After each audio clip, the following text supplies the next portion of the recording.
अस्सलामुअलैकुम। जी वालेकुम। कहाँ से आए हैं? जी लाहौर से, PYC लाहौर का वाइस तो प्रेसिडेंट। यहाँ की सूरत हाल बड़ी कशीदा है, क्या कहेंगे? ये मैं समझता हूँ कि ये मॉडल टाउन वाला सानिया जो सा है वो दोबारा दोहराना चाह रहे हैं। देखें, एक मेरी बात सुने, एक तनतरहा शख्स अपनी कौम की जंग लड़ रहा है और पुरअमन तरीके से बाहर आना चाह रहा है। इनके रोकने का मकसद क्या है? इन्हें पता लग गया हुआ है कि इनके सफाक चेहरे कौम के सामने आ चुके हैं और पूरी कौम इमरान खान के साथ सीसा पलाई दीवार की तरह खड़ी है। आप देख लें कि ये हर चीज़ से लबरेज है, दाई दोनों तरफ देख लें।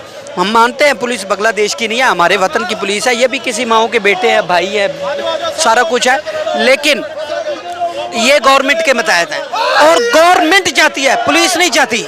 ये लफ्ज़ फिर मेरे गौर करें, पुलिस नहीं चाहती। वो तो बेचारे मजदूर आदमी हैं, जिस तरह एक मजदूर अपनी मजदूरी करने जाता है, पुलिस को आगे फ्रंट मैन पर खिलाकर ये हुकूमत चाहती है कि ये पुलिस से कोई ऐसा काम ले जिससे हालात मजीद कशीदा हो। मैं समझ